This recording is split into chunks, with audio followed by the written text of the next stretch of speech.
तड़का kitchen में आपका स्वागत है। आज हम इंस्टेंट कचौड़ी मसाला की रेसिपी तैयार कर रहे हैं।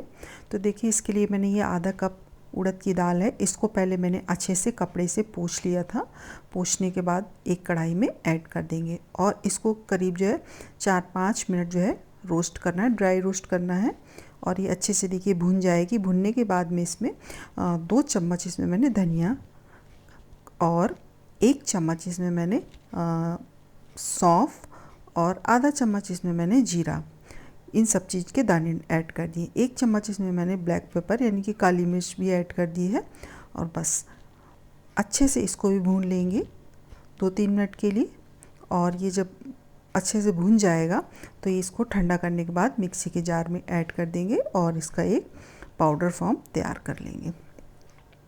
तो देखिए, इस तरीके से हमारा ये कचौड़ी का मसाला तैयार हो गया है। अब इसको चाहे तो आप ऐसे ही स्टोर कर लें, जब भी आपको बनाना हो तो फिर इसमें आप 1 चम्मच अमचूर पाउडर, आधा चम्मच लाल मिर्च और थोड़ा सा गरम मसाला डालें और थोड़ा सा नमक डाल दें।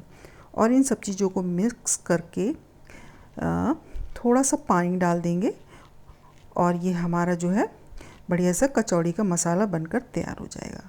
तो देखिए, जब आपको बनाना हो तो वैसे तो जो हमने पाउडर तैयार किया है उसी स्टेज में आप उसको स्टोर करके रखें।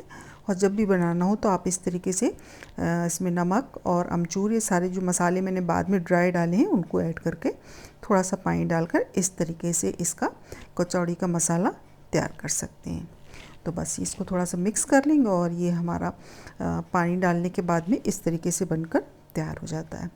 तो ये देखिए, हमारा कचौड़ी का इंस्टेंट कचौड़ी मसाला बनकर तैयार हो गया है। अब आपको जब भी कचौड़ी बनानी हो तो बस इस तरीके से देखिए, ये मैदे को हमने गूंद लिया था थोड़ा सा ऑयल डाल के, और बस इसमें अब हम स्टफ कर देंगे और हमारी बहुत ही टेस्टी कचौड़ी बनकर तैयार हो जाएगी।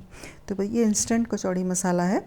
वैसे तो हमको दाल भिगोते हैं, उसके बाद में उसको पीसते हैं, तब ये हमारी कचौड़ी बनकर तैयार होती है। लेकिन आप इस तरीके से भी आप कचौड़ी मसाला बनाकर रख सकते हैं और जब भी आपको बनाना हो तो आप इंस्टेंट आपको कचौड़ी बनाकर तैयार कर सकते हैं। कचौड़ी या खस्ता बनाकर तैयार कर सकते हैं। और बस ऑयल में इसको अच्छे से फ्राई कर लीजिए मीडियम फ्लेम पे और ये हमारी बहुत ही टेस्टी कचौड़ी बनकर तैयार होती है। तो बस इस तरीके से इसको हमने कचौड़ियों को गोल्डन ब्राउन कर लेते हैं और बहुत ही बढ़िया बन। तो दोस्तों, अगर आपको मेरी रेसिपी पसंद आई तो प्लीज़ लाइक करें। मेरे चैनल पर नए हैं तो चैनल को सब्सक्राइब करना बिल्कुल ना भूलें। तो अगर आपके पास इस तरीके से कचौड़ी मसाला तैयार होगा तो आप झटपट किसी भी समय आप अपनी ये कचौड़ी बनाकर तैयार कर सकते हैं। और बस इसके साइड में आप हरी चटनी या चाय के साथ सर्व कर सकते हैं या इसको सब्जी के साथ भी सर्व कर सकते हैं।